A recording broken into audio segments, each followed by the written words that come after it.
course I am. Welcome, everyone.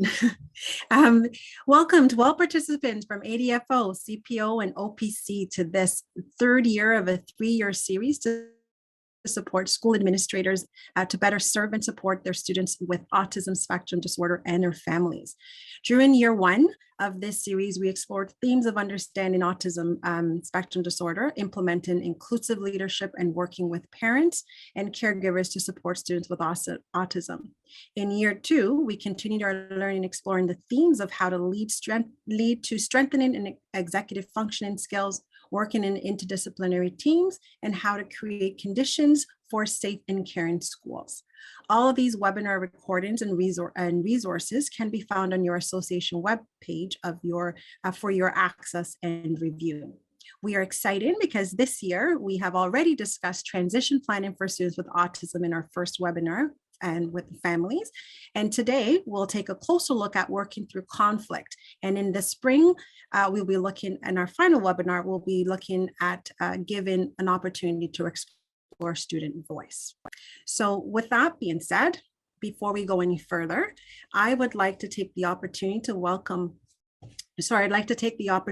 to introduce to read the land acknowledgement. So today, wherever we are in Ontario, we are on traditional Indigenous territories. So I acknowledge that I am on the traditional territory of nations within nations, including the Anishinaabe, the Ojibwe, and the Mississauga. This land has been and continues to be home to many diverse First Nations, Inuit, and Métis people. I would like to acknowledge the enduring presence of Indigenous peoples on the lands for which I gather with you today across Ontario, and to thank the past, present, and future caretakers of this land. I am grateful to have the opportunity to work and learn on this land in a community of sharing.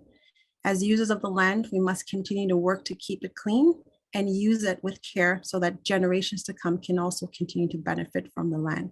And as I reflect personally, I recommit to transform our education system, to decolonize our practices and our minds in order to honor Indigenous histories, cultural perspectives today and in every day in our system, schools, and classroom. Many of you that are joining us, please do put in the chat where you are coming from us across our Ontario here.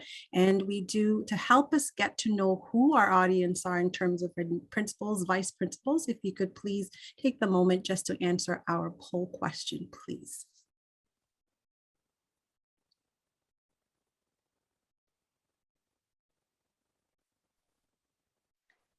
So the poll has come up on screen, and you'll notice if you scroll down with that little gray bar on the right-hand side, you will see that there's 4 questions for you. Wonderful. And when we get to at least our standard 75 or more %, then we can close that poll. So while we're waiting for everyone to complete the poll, just wanted to take an opportunity to thank Jamie, who is working behind the scenes, making all this magic happen for you visually and auditorily. So thank you, Jamie. And I think I neglected to even introduce who we are. There are a few of us here on the call, and we've got a great team of participants. This webinar is not done solely by one person. We have a team. We have Judith, who is here and will be leading you through the webinar. We also have Jose, who's also from ADFO, as well as myself, Janine Small, and Stefan as well. We are all here as a team, and we're very happy and pleased that you're here to join us this afternoon. And Jamie, I'm wondering if we can have the results come up. Wonderful. So again, just taking a look, you'll see that we have a little balance between elementary and secondary and system folks that are able to join us. Thank you for taking time out of your very, very busy days for this learning today. A few of us are new into the role. A majority of us are between that 2- and 5-year mark. a few of us are beyond the 11-year mark. So I'm happy to see some of my friends joining in professional learning. Even though we've been in this a long, long time, we're still learning all the time. And a nice distribution, Janine, I'm noticing across the province. So that's nice to see as well. So thank you so much. We can close that out. And thank you, Janine. So my name is Judith Desjardins. I am a longtime principal with the London District Catholic School Board, and thrilled to be working as part of this project work with OPC, ADFO, and CPCO. And this is our English sharing today, and I think tomorrow our French sharing will take place. So we're excited that you're here with us. I am currently on secondment with School Mental Health Ontario, and happy to be working with you in many different ways across the province. So today we're here to look at conflict, and really as a natural catalyst for needed change that can have positive outcomes. Through a panel discussion, we have two parents, we have a principal sharing his perspective, we have a parent mentor joining us. We'll begin to explore strategies that we can use to prevent and manage conflict while supporting students with autism and their families. And certainly our end goal is always to help the student reach their full potential and to succeed in school. And whenever we do these webinars, we base them deeply within the Ontario Leadership Framework. And when you're talking about conflict, it's really about building relationships, specifically today, building trusting relationships. So when we build relationships to work through conflict, the school principal and vice principal use their social resources of perceiving and managing emotions and acting in emotionally appropriate ways. And sometimes that can be hard when your own energy is flowing. But that's what we do as professionals when we're working with families and when we're working in our schools. So building those trusting relationships then allows us to have those productive dialogues. And we can then have those meetings that will support the instructional program for all of our students, and specifically today, students with autism. When we have students with autism in our school, as principals and vice principals, PPM 140 serves as a reminder of the importance of strengthening our collaborative working relationships between our parents, our staff, and our community members. And we do that through our transdisciplinary partnerships. And we talked about transdisciplinary partnerships and the benefits of that in previous webinars as part of this project. So it's a good opportunity for me to remind you that each association hosts all the webinars that we've done in the past. And if you're interested in a deeper look at transdisciplinary partnerships, please, I encourage you to look at some of our past webinars. So as stated within PPM 140, this collaboration, it's essential. It's essential for a positive learning for our students with autism. And what are we talking about when we're talking about collaboration? It's that partnership approach that's so important, that we all come to a meeting or to a conversation with our own thoughts of what the outcome might be, but it really is through that shared effort where true collaboration brings us to a better outcome than we could have predicted on our own. So we've shared this image before in our webinars of the tree, and it works well as a visual for our partnership approach today. Like a tree that needs roots and a sturdy trunk for support, a strong collaborative team plans together, builds trusting relationships together. And it's the trust that's developed that helps this team plant deep roots and a strong trunk. And we need that for when the winds of conflict blow, because we know conflict is natural, it will happen. And if we have a solid support system, it will help us through that storm of conflict. It's only natural that collaboration with the various stakeholders may bring differences of opinions, differences of approaches, and thus conflict. So members in this partnership will trust that they can use this conflict as a catalyst for change, and the result may be even better of an outcome for a student than what any one member could have achieved on their own. So just a visual here again of that transdisciplinary approach that we've spoke about in the past. And when Stefan talks about it in the past, it's really about bringing parents to the table to help us make that positive change. And when we bring parents to the table, they're there as equals. They know their student, their child better than any of us. And we will come up with creative problems and creative solutions to any problem that we identify by working jointly on mutually agreed upon goals by hearing the parent's voice at the table.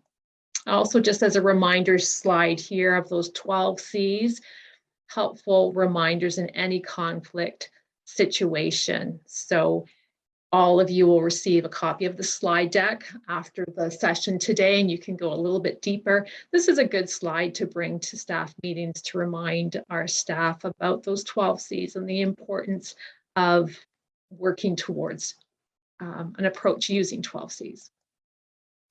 So today, understanding conflict, we're talking about disagreement. We're not talking about crisis in this situation and today. We're talking about those times when we're not seeing eye to eye. So remembering that conflict is a natural and normal part of the human interaction. Sometimes conflict can be rooted in personal bias and racism, so we need to be aware of that as well. And there's nothing unusual about conflict in and of itself. It's what we do about it and with it when it occurs that's really important. As principals and vice principals, we have this resource available to us. And if you don't have it on your desktop, like I always did, you're welcome to access it through the internet. While it's dated, it's 2007, the tenets within it are still very relevant and still very much a good go-to. If you are preparing for a meeting, you know there's already tensions, take a look at this book. It will really help guide you as a principal and vice principal. The subtitle is interesting here. It's the guide to preventing and resolving conflicts regarding programs and services for students with special education needs. And what it's highlighting here are some of those factors to conflict, right? Where they generally conflict occurs is with insufficient or misunderstood information. Communication as a principal has always been one area that I want to work on, and it's often the area that causes conflict with miscommunication.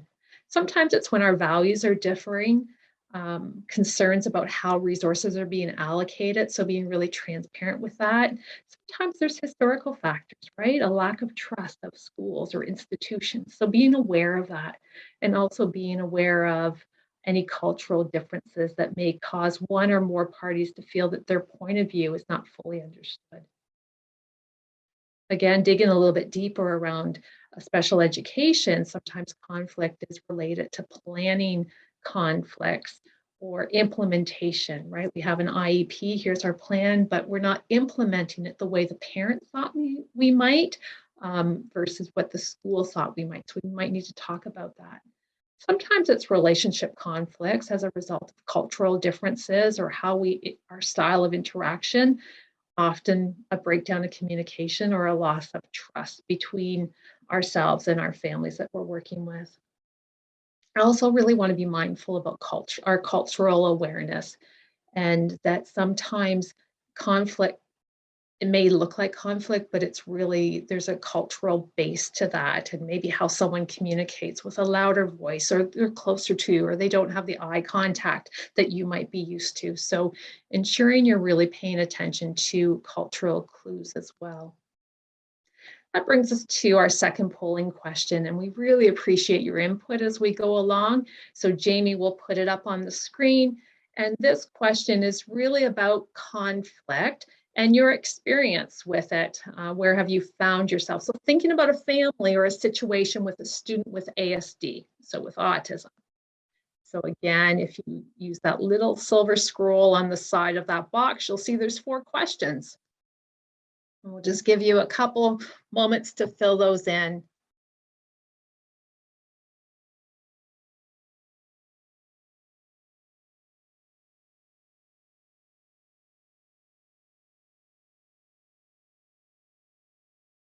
And Jamie, when you're ready, we're happy to see some of the outcome. Sure, there's just 23% that have voted, so I'm just going to wait a few more seconds. Sounds good. So as we're giving that a little bit of time, where we're headed is looking at common ground. So that's always what we want to do. We have a school or an education perspective. We have the perspective of the parent or the caregiver, and we want to find the common ground. Where can we merge and begin to look for solutions? That's what we're going to be talking about next. So looking at the results, thank you, Jamie. And some of us have not had an escalation, and that's fantastic, but it's not unusual for us to have escalations. Looking at, did it go beyond the school level? Sometimes it does, and that's okay. Use your systems of support within your school boards as well. Have you ever avoided a phone call or an email because of the tension? You know, you may want to, but we all know in the end we do need to address those. And hopefully today you'll leave with a little bit more confidence of how you might address it and to hear people differently. And finally, has a parent or caregiver ever made a complaint about the meeting process or the outcome? And it happens, and that's okay. It's through parents being really honest about their experience that we can then better understand how to move forward with them. So again, we do have a panel today to talk a little bit about getting to this common ground. And common ground could be focusing on strengths, and we use the students' strengths to support their needs. Oftentimes, common ground is really defining what is the issue? What are we talking about today? And how can we make steps towards a solution? Asking questions like, what would happen if? Open-ended questions. What would happen if? And hearing everyone's perspectives before people come to a decision about, let's try this. It may not be the right solution today, but let's try this. But we're going to come back and discuss it further. And relieving the anxiety for a family of knowing when you're coming back together before they leave that meeting is huge. We hear from parents, let us know when we're coming back together again. So while we came to a solution today or something that we're going to try, I know we can come back and talk about that in the shortly.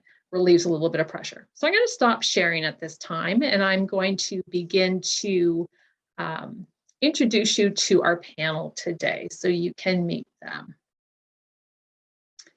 So today with us, Janine and I are going to take on the roles of moderating a little bit. So if you have comments as we go along, you are welcome to type a comment into the chat. Please use that little down arrow that says everyone so people can participate and see what questions are being asked or what thoughts people are adding. We welcome that from you. So Janine and I will monitor that. Janine's going to help me stay on time as well a little bit. But let me introduce you to our panel. So we have two parents with us today. So my colleague, Jose, has been with us all along. So she wears the principal hat, but today she's going to wear her parent hat, and I will let her introduce herself a little bit further. Go ahead, Jose. Hi, so my name is Jose Landrio. I am the proud parent of a 21-year-old amazing young person.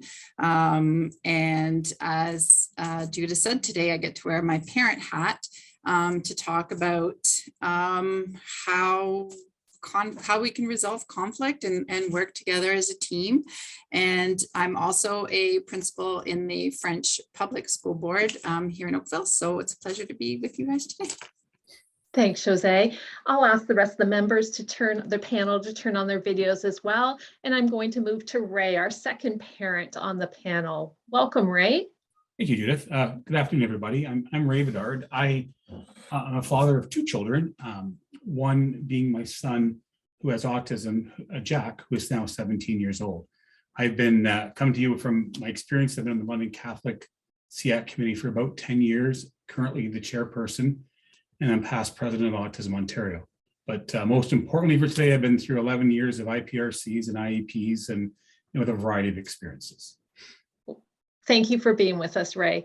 Andrea comes to us from Thames Valley Children's Centre in London. She's coming in a unique role as a parent mentor, and she's going to very briefly explain that role as well. Thank you, Judith. But yes, as a parent mentor, we usually always have to explain what we do. And I'm trying to, in a nutshell, we work with families, client families from TVCC. We support parents and caregivers to work collaboratively with the school system. The primary requirement to be a parent mentor is to have lived experience. So the parent mentors at TVCC also have that experience of navigating the school system for their own children who have disabilities. We always put in big letters, though, we are not advocates for families, and rather we support parents to become effective and positive advocates for their own children. Our goal is really to support families to be proactive as possible, but understanding in reality that there are going to be bumps and there's going to be new information and transitions that they will be planning for. And we walk alongside families as they go through that, from transition to school all the way out to transition to adulthood. Thank you for being with us today, Andrea. And a longtime colleague of mine is Ronan, and he joins us today as the principal on the panel. Welcome, Ronan. Thanks, Judith. My name is Ronan Heffernan. I'm a principal at St. Jude Catholic Elementary School in London, an awesome elementary school. This is my first year here, and it's a real pleasure to be here today. Fantastic. And also on video is Stefan. So he's our clinical lead on the panel, and he's going to stay present with us. He has a presentation a little bit later on that he's going to continue as well. But Stefan, do you want to do a bit of an introduction now as well? Hi, everyone. I'm Stefan Bone. So I'm also a father of a child with autism. I've been part of the school system now for many years. I work with multiple school boards in Ontario and across Canada and internationally in France too. So I've been helping many professionals and families to deal with the system, but also best practice. So I'm happy to be among everyone today, and thanks for inviting me. Thanks, Stefan. Okay, so let's begin and let's talk about, I showed a screen earlier on about contributing factors to conflict, and there was things like insufficient information or misunderstood information or differing values, historical factors. Did any of those contributing factors resonate with you? Did that make sense to you? Have you been part of conflicts before where maybe it's rooted in that? And I'm just going to let you indicate that you have something to say and go ahead and share. I will remind everyone before the first person goes that we did have a conversation earlier on with the panelists, and we're not going to necessarily share the time equally. And as Janine and I try to monitor our time as well, we may shorten a conversation and move it to the next subject. So not everyone will always have something to say, but we're hoping for a bit of a free flow. And again, a reminder that we are watching the chat in case you have anything to add as well, or anything to add, ask a panelist specifically. Andrea, why don't you start? I think what really resonated with were the top two, the communication and misinformation. And I think that a lot of families now too can get information from anywhere. It's so easy to Google things and find it, but it's really hard to figure out what is specific to your child, because a lot of that information is really gray, and you need people, your team, really to help you understand how that applies to you. And one of the phrases we use a lot is, you know, what does that look like? So what would that look like for my child in the classroom? And I think that that language also resonates with what the school can provide as far as information. So that was one part that really resonated with me.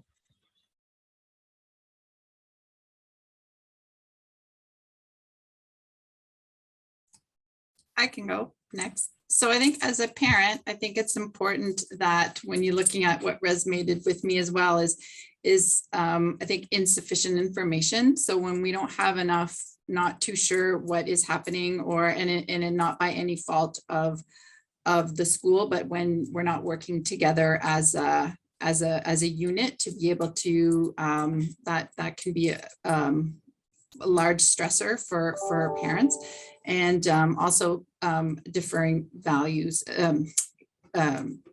miscommunication or differing values. So it could be that we have a certain way we want to go, but maybe the school is seeing something different, and then we can't quite see eye to eye. So I think these conversations really need to happen, and to all be sitting around the table to kind of all be on the same page. I was going to add that it's a balancing act between having an agenda for a strong organization, so we know in advance of what we're going to meet about and discuss, but also being able to listen and adapt in the meeting as different things come up. From a parent's perspective, sometimes the best ideas are ones that come up in the discussion that weren't on the agenda to begin with. It could be an EA's comment. It could be a speech therapist who only sees the child once in a while, but has a really succinct point about something that's happening. So it's a balancing of having a planned agenda, but also making sure that communication is open and free flowing in the meeting, and that we all, parents included, try to talk less, listen more, because the ideas come from others for us to embrace. Judith, just thinking in terms of the school's perspective, the communication piece is a great deal of the work. I came from a bigger school before St. Jude, and quite often in some of these situations, you're having to communicate with 8 to 10, maybe more, different people. And it's what you're sharing with certain people, what they need to know, making sure that the message is consistent, making sure that everybody's coming to the table with the information that they need to know. I think that piece falls to the principal and the vice principal quite often, and you have to be very mindful and very reflective on what needs to be shared and when. Yeah, I think it's a fine balance, isn't it, Ronan, about that transparency versus not burdening parents with information that is beyond their control or they don't necessarily need. So, for example, if there's something happening between a unionized environment that you as a principal is managing, that doesn't need to come into the meeting. And so it's ensuring that people are coming to the meeting to hear the parent's perspective, to learn about how we can move the program forward for the student is most important. So communicating with all those different individuals and pieces is a bulk of the preparatory work before a meeting, I would say. So thanks, Ronan. Let's look at, from your perspective and experience, all of you, how some of the preventative strategies, things that you have been appreciative of as parents that schools did to help prevent conflict. Can you think of some of those, Jose or Ray or Stefan, those strategies that worked really well, or things you have learned, Andrea and Ronan and others, that you would now incorporate into your practice to be preventative so that conflicts don't need to occur in the first place?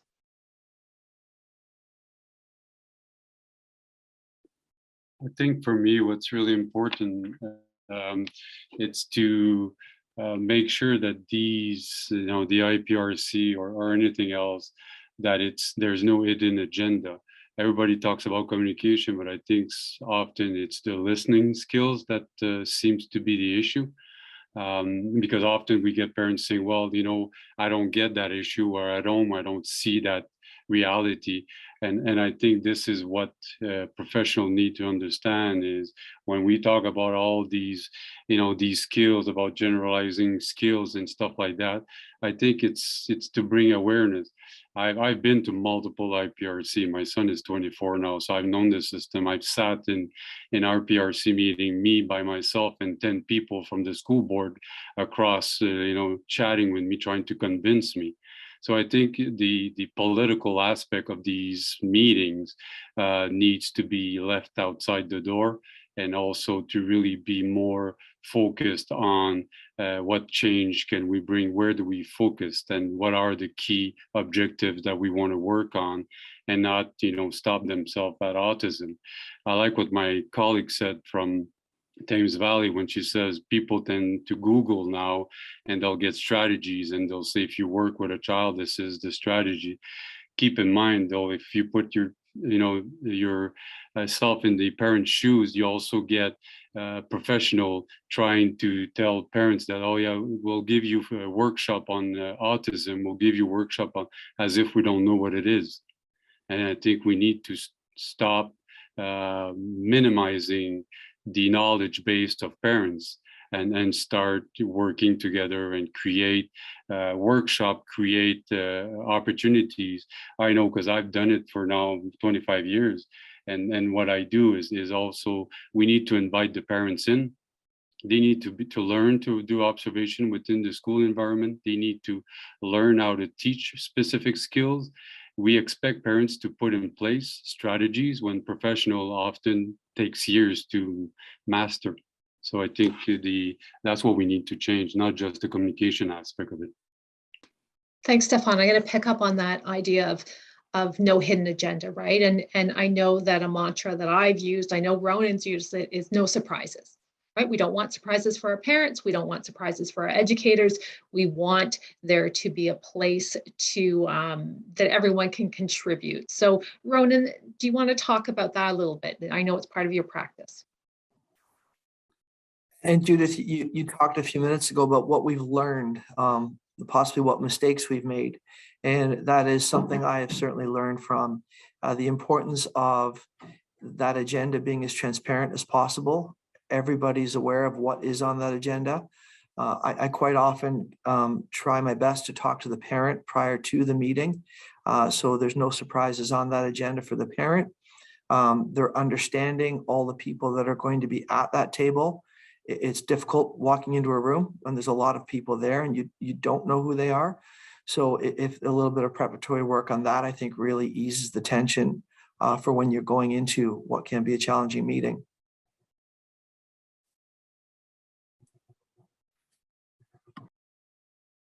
I was going to add that consistently having regular meetings takes away the buildup of as a preventative measure, right? If you're consistently having the meetings, then you don't have this larger buildup of tension that causes the conflict when there is a bit of a crisis happening. If you're meeting monthly, whatever the cadence needs to be around that specific child, that will help de-escalate when we get in a crisis situation. Go ahead, Andrea. I just to add on to Ray, I put in there, I can add to this exactly. I think that the expectation, and one thing that we really emphasize is that proactive part of that you will be included in the conversation. Some wonderful advocates that I do know that are, advocates for their own children will, want to set up those meetings ahead of time each term just to see how things are going before there's something that is, that could potentially grow to something bigger. And then they can get the information and the parent can be, part of that conversation beforehand.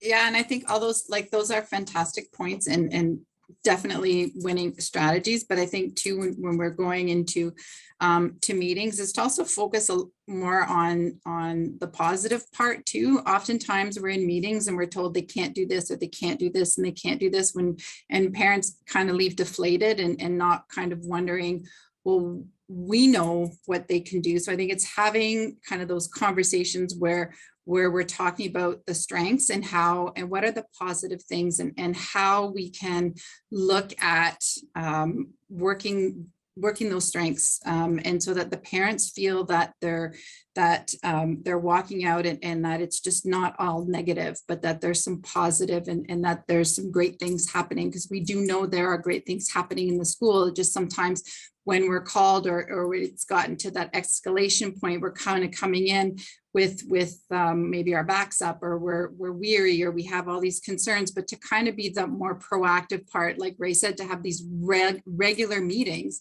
so that we're not coming in at crisis points, right? So better to be preventing or looking at what we can put together rather than coming in a reaction mode.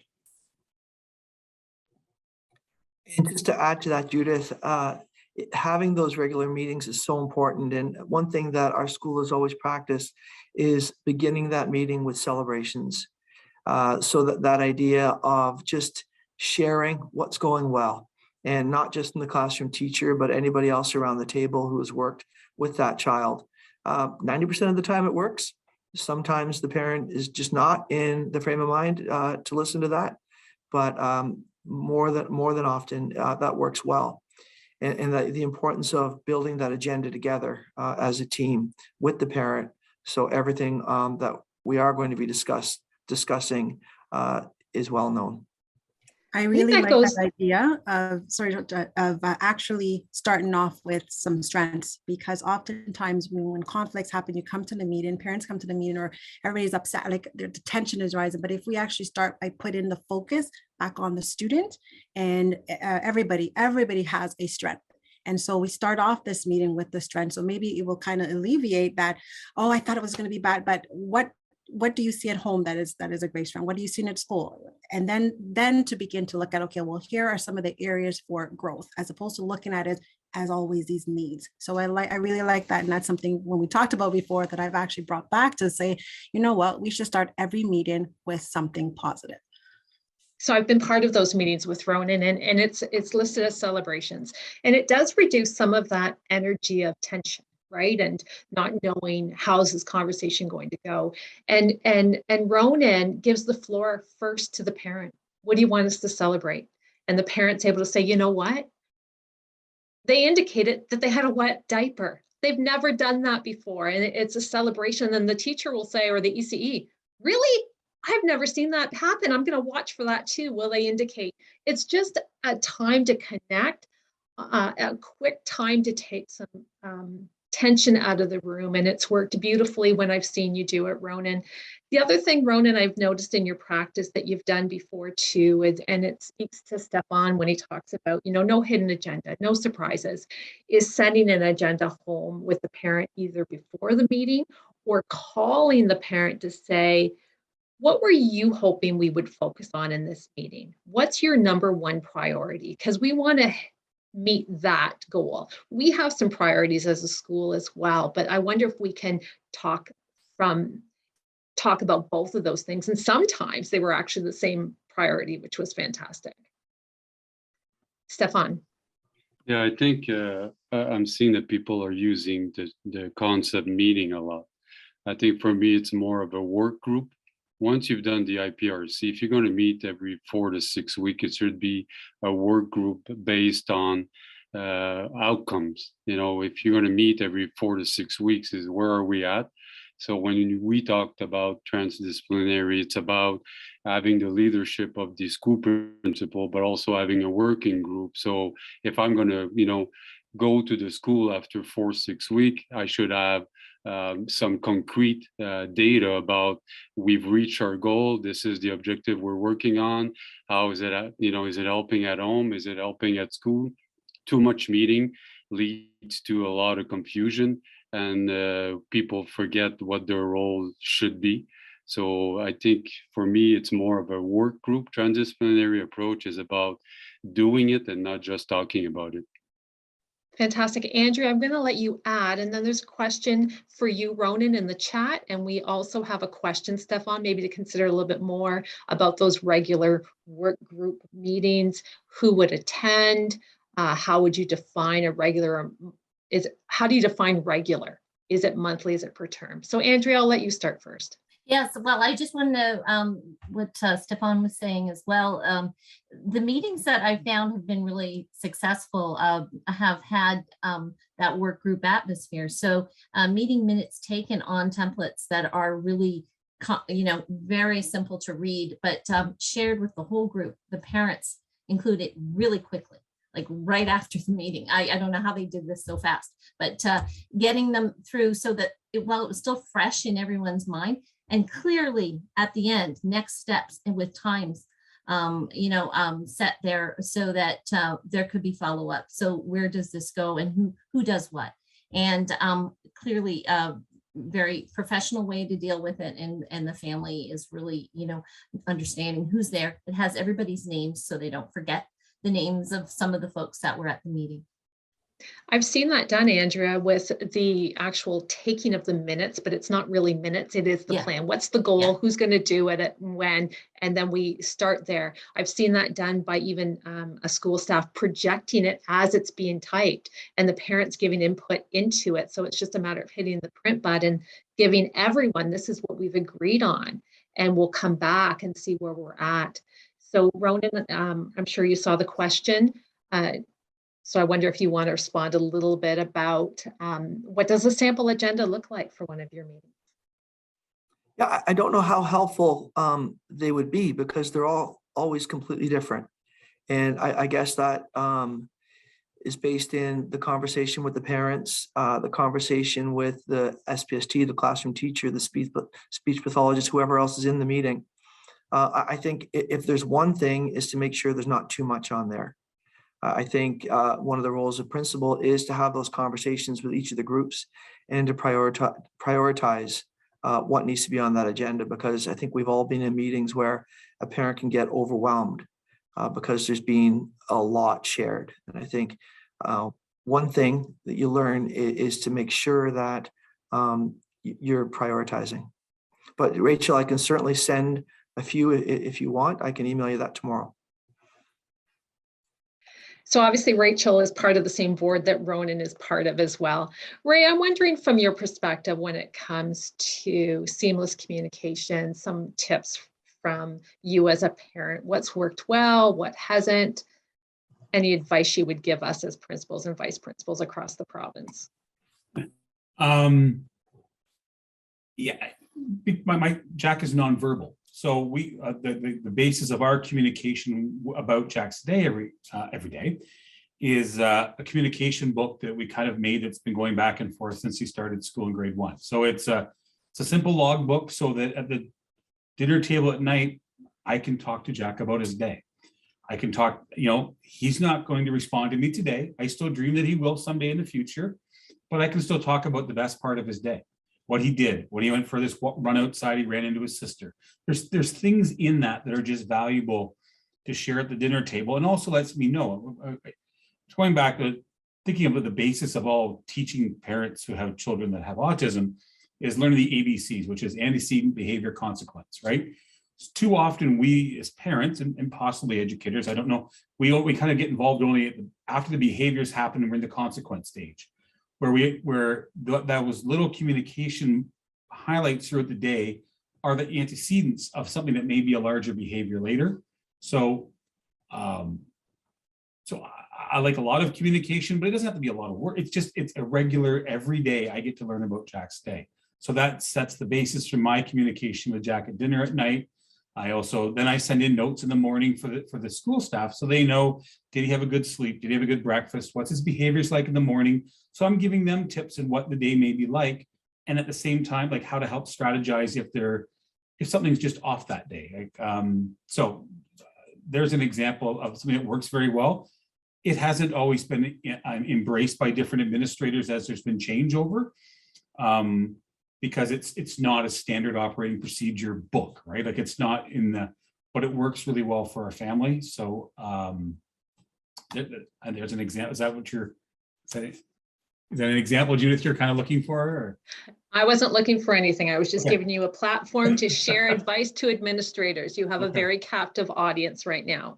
So on that note, and I'm looking at the time as well, we have just a few more minutes together. So I will go around to all of you and any final thoughts or tidbits of advice. Again, this is a captive audience. This is principals that have chosen time out of their very busy days to hear from you. What advice might you offer? What final strategy do you want to highlight again when it comes to how to maintain really positive relationships with parents, or how to use conflict as a catalyst for creative solutions? If I can Stefan, add, sure, Janine, I'll start with you, then go to Stefan. Okay, so then just as in addition to what Judith has said, there is a question or comment in the chat that I find that conflict increases around transitions from changing grades to going out for recess. How can we minimize conflict during transition? So if there's thoughts around that. So go ahead, Stefan. I think there's two elements. What needs to happen is when these session or work group, the way I call them, when they meet, they should only have the professional that are responsible for the specific objectives we are working at. Where it becomes conflictual is when you have all these professionals around the table with all different background, with all different beliefs about autism, and you can feel as a parent they're contradicting themselves. So I think the best way to avoid any of that is to make sure that if it is DA that has been working for the last 4 to 6 weeks on an objective, she should be the one with the school principal meeting the family. If it is the speech pathologist, then it should be the speech pathologist sitting down with the parent and all that, and making sure that everybody understands. I think sometimes there's way too many professionals around, and everybody's got their own perception about what autism should be and how we should address it. That's the first element. Answering for what my colleague Janine was just asking, the reason why a lot, and I'll say a lot, of kids have difficulty with transitioning is the fact that they need to learn to anticipate. The more you anticipate, the more you plan these transitions, the more that the kids will be aware of what's going to happen. Resistant to change often is based on the fact that the unknown, especially if they're highly dependent on an adult to always do the self-regulation for them. So the more you anticipate, the better the outcome is. So if it is a child that's nonverbal, then you can use task analysis, visual elements of all the steps that it's going to happen in advance. I don't understand why people are using task analysis right in the moment where we should be teaching task analysis a week in advance. That's what I do. When I say that I meet 4 to 6 weeks with a working team, we've asked some teachers to work in anticipation a week in advance, so at least we can really focus on full inclusion. And we're not just, I like what Ronan was saying, when we're always into the reactive mode, then people are always calling us because there's crisis, because there's no anticipation, there's no planning, there's nothing.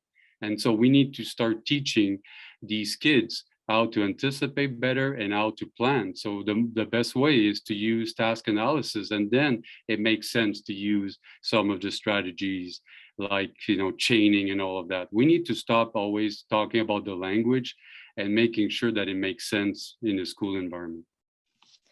Stefan, I thank you for that. And it reminds me to remind everyone that this is a 3-year project. And we have 3 webinars in year 1 where we do talk about transitions.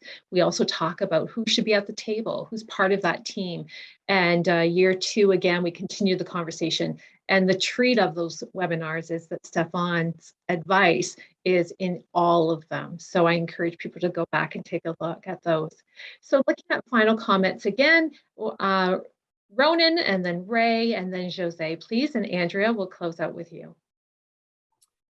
Thanks, Judith. Just 2 things. One, Heidi, that's a really astute observation.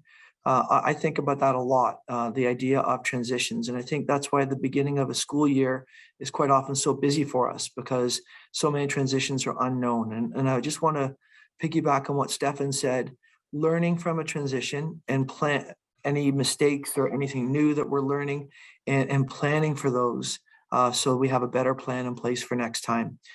Whether it's students starting a new grade, going out for recess, whatever that transition is, if we've noticed there's a difficulty, we need to plan for that to ensure that doesn't happen again, being as proactive as possible. And I guess, Judith, just I guess in terms of conflict, one thing that I have found works really well for me, because I do not like conflict and I used to tend to avoid it, is humility and just being as humble as you possibly can when you're in a situation that involves conflict, remembering that everybody is there for that child. That's all we want, is what's best for that child. And just really doing your best to focus, ground yourself in humility, and keeping that in mind. What can we do to support that child? So that's a good segue into kind of my last, I was going to steal two comments as well, was, the culture of the meetings is defined by the principal, right? And it's, in culture is everything, right? Culture is the school, culture is the classroom, culture is the meeting. It all permeates everywhere. And the principal has the biggest hand in that culture that's defined in the school, which then is in the room. And Jack has had 5 different principals now. And it's amazing how we still even have other staff are the same, but how the feeling of different meetings and times is different based on the principal. So it's just be aware, be cognizant of that power that you do have, right? And your ability to manage conflict will be critical in the success of those meetings. The other thing I was going to say was just the experience from going from elementary school to high school is very different for parents. Just like the students are having a difficult time transitioning, so am I as a parent, and it's different, right? And it feels a bit to me that we've lost that regular cadence, maybe a little bit in high school. We as parents still need those regular meetings to help our children in the same way as if they were in grade 6, 7, or 8. Going to grade 9 does not magically change the support that parents need to help support their child. So for secondary principals that are on this, I would encourage a way to embrace the same structure as the elementary. And thank you for everybody for coming. So I think Ray, perfect segue into what I was going to say as well is and I'm cognizant of the time as well, but I think it's to remember to that empathy piece, to be there for us, to know that, as difficult as it might be, sometimes our children can present some challenges, that it's just as hard for us, and that with every transition or with every passing of the year or whatever that happens, we as parents have to mourn that. We have to mourn that our children are not like everyone else and they're not going to be doing what everyone else is doing. So to just be cognizant that sometimes parents are going through a really hard time, and when they show up at those meetings, that might be the best that parent can be that day. So to be mindful of that. And to echo everyone, there's such wonderful points, and so I'm going last, and I want to add on to that. And I just, agree when I was hearing about being the proactive planner, and a lot of those transitions in schools are not a lot of processes that some families are going to anticipate, because it's been so long since they themselves have been in schools. So, looking at that through a different lens as to what that family need to prepare for those transitions, and offering that transparency. But really, I think that approaching families with that curiosity and respectful curiosity about understanding where they're coming from, and that openness and willingness to learn more, I think is really important.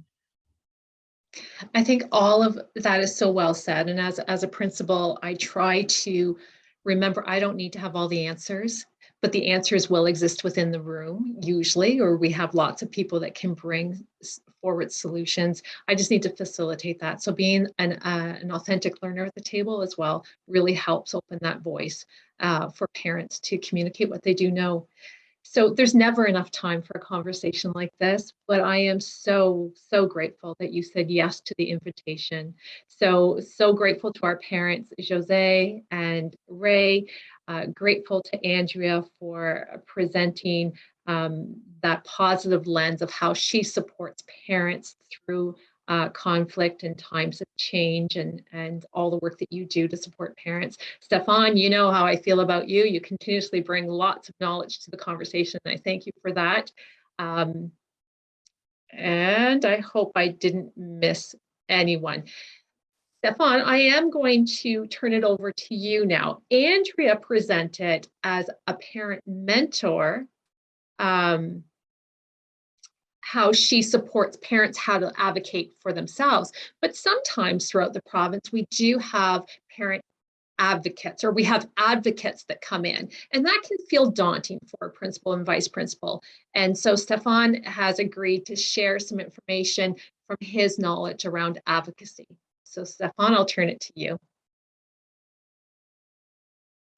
Thank you, Judith.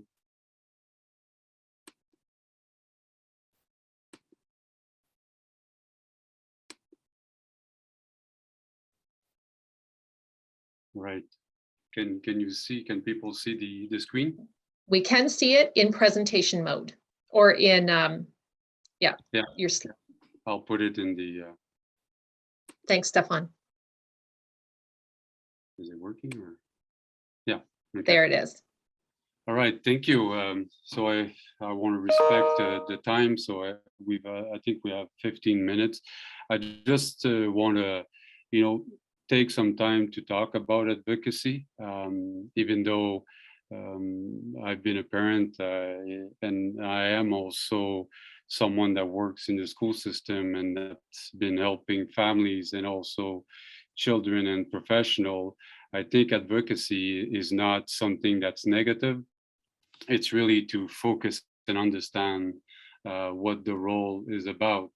I think what's important when we talk about the advocacy component is every parent, will try to their best of their ability to, speak, to be the voice for their parents. And sometimes they have to be the voice of their child. They have to be the voice against professional.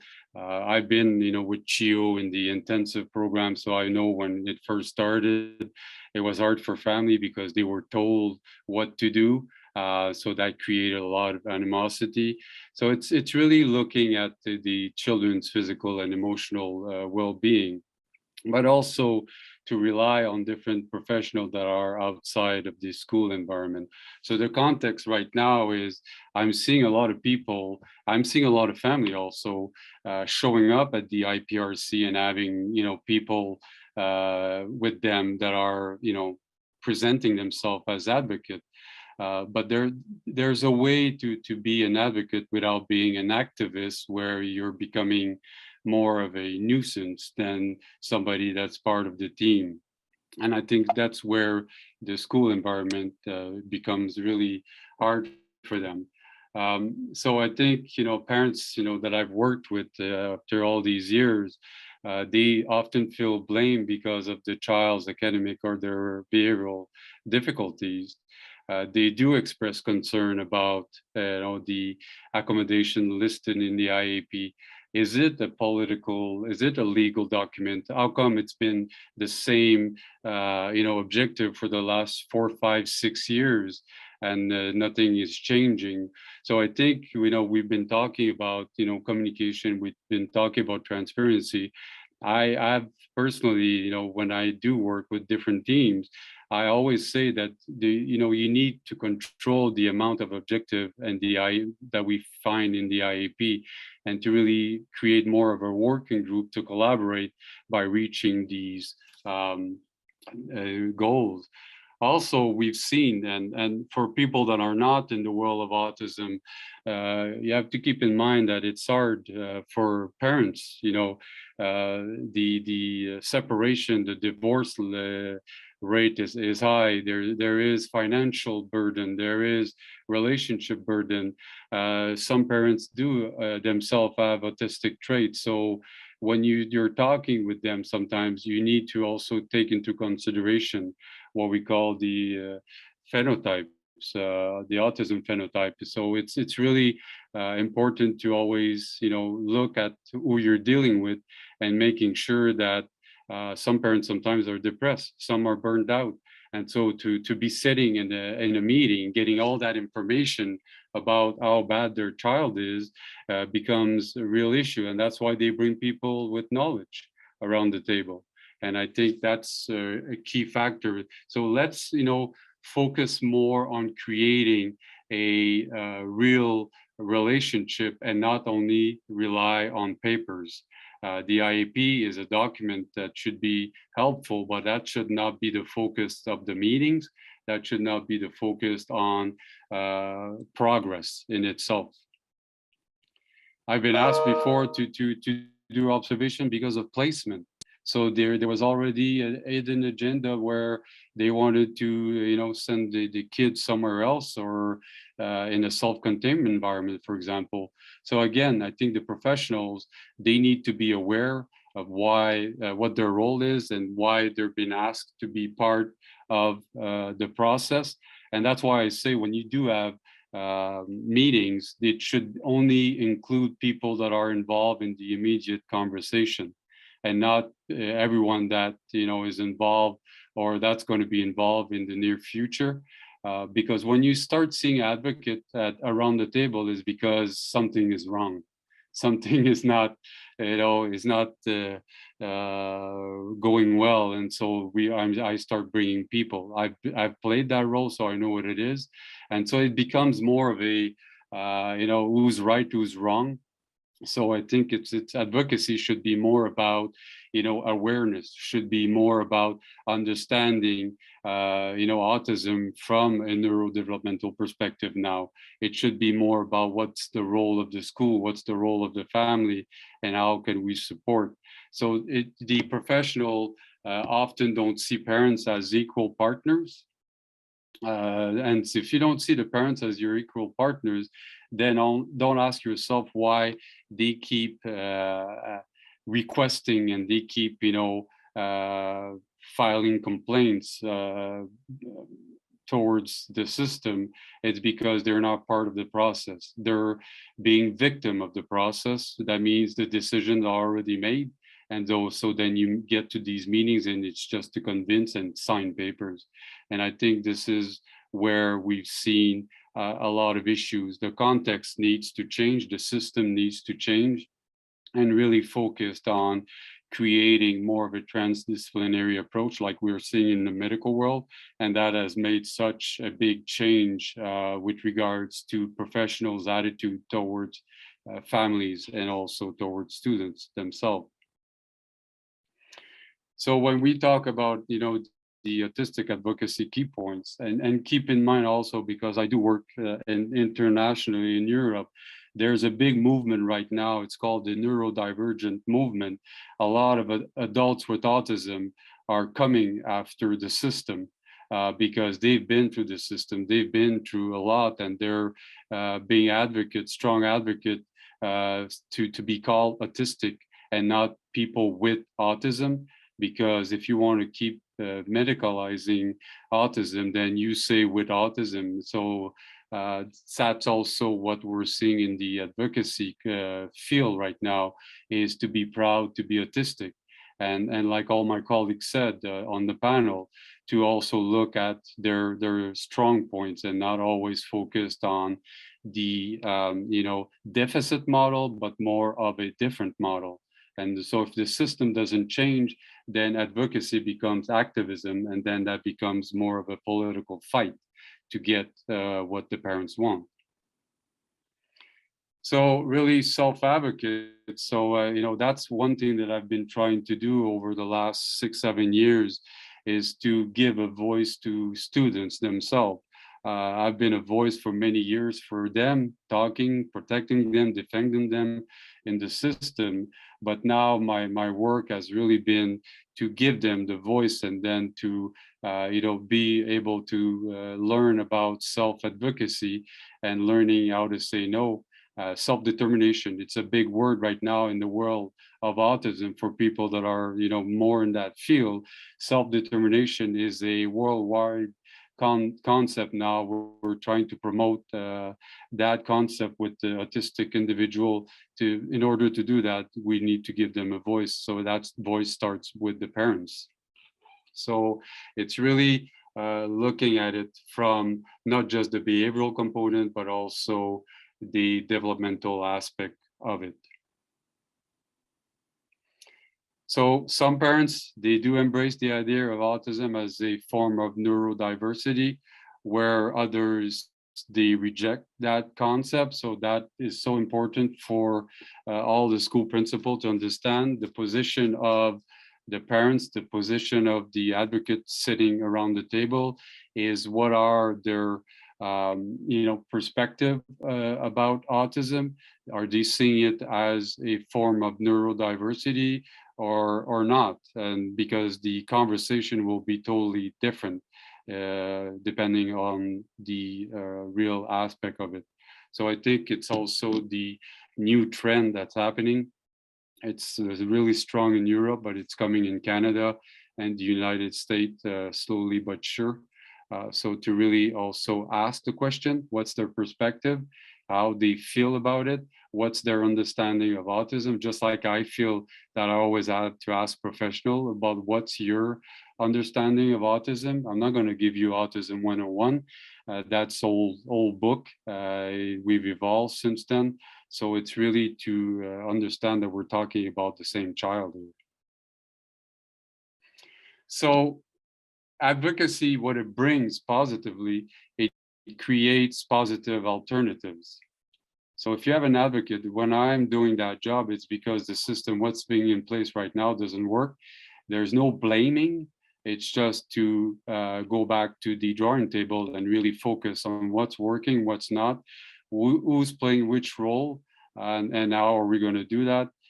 So it's to change also specific policies affecting people and the power of influence. We talk about the cultural practice is becoming more and more in the clinical world, and I'm so happy that finally we're realizing that we've made so many mistakes with regards to that. So advocacy is really focused on goals and measurable objectives. That's why when somebody was asking me, how often do you meet? 4 to 6 weeks. If you really work on clear objective, you should be able to get some input after 4 to 6 weeks. Advocacy is also a long-term process. I like what I think Ronan was talking about. How come the parents feel abandoned when they transition to high school? And even worse after high school into the real community, there's a lack of communication, there's a lack of consistency, and there's a lack of service offered. All the money has been put in the younger children in Ontario. Let's not be blind about it. All the millions of dollars have gone into intensive intervention early years. And now you get the adolescent years with hormonal change, with comorbidity. People neglect that. I've never seen people in meetings talking about comorbidity. So how come when 80% of adults with autism will also have a comorbidity, either anxiety, depression, and all that? We could avoid all of this, but we wait till it's too late, and that again we're advocating for the service to change and to really be more answering to all the group, the age group, and not just the young kids. So there is what we call evidence-based advocacy. So it's gathering, organizing, formulating information, and collecting data. So that falls into the PPM 140. So real advocate, they're not just people that yap and say all sorts of things but do nothing about it. They will bring the literature, they will bring research, they will support their argument. So if I was a school principal and somebody shows up and pretends to be an advocate, I would ask for their credential. I would ask what are they bringing to the table, and not just have a label given to them, because I think they need to bring data, they need to bring the literature, they need to bring research why we should be doing something rather than something else. So you just don't define yourself as an advocate. You become one based on knowledge and experience. Stefan, in 30 seconds, I'm wondering if you can, thank you. Yeah, so I think and you'll have the access to the PowerPoints anyway. So I think the last 30 seconds, I think it's really to focus on what are the steps in evidence-based advocacy. So to conduct a situation and contextual analysis of the school, the classroom, comprehensive collection, organization, preparation of evidence using quantitative and qualitative strategies, and identification of specific priority goals and issues, target audiences, and potential facilitators of collaboration. You need a real leader around the table that's going to do that. And the real leaders are the vice principals and the principal. Let's never forget that. And they need to understand that there's also a third leader, and that's the parent. Bottom line, that's the way it works. And that should be the key factors in advocacy. And that is a fantastic comment to end on. And there's so much that we could be sharing here. So thank you so much, Stefan. And in wrapping up, I just want to again share my thanks for having Stefan join us again for this webinar, and our thanks for the panel. And you will notice that there is a poll that's going to pop up, and we really do appreciate your feedback, because this is what we use when we move forward with our planning for other webinars and future.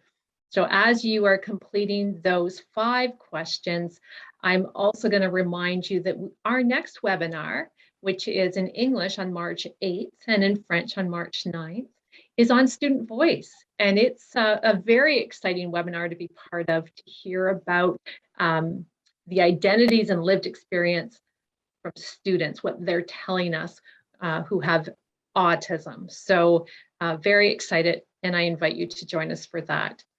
So as you continue to fill out your questionnaire, I just want to remind everyone again that this work could not be done if it wasn't done in partnership. And we do that in partnership with the 3 Ontario Principal Associations coming together and sharing ideas and incorporating the ideas and the research that Stefan brings to the table. And all of our webinars, all of this professional learning is available from your association web pages that you can easily access. So Jamie, how are we doing? Can we show the results here? Yep, I will share them right now. Thank you. And not that I'm going to go through those, simply allows you to take a look at them. We're happy that you were able to be with us today. And Janine, Jose, and I are all principals as well. We know what you are working through and with every day, especially during a pandemic. And we thank you for taking a little bit of time for your own professional learning and for being with us today. So Janine, any final words as we say goodbye? No, just thank you very much to the group. Much appreciated. So you're welcome to, I was going to say turn on your videos, but I'm not sure that we have it set up that way, but you can say goodbye to us in the chat and have a terrific day. Take care. Be gentle with yourself.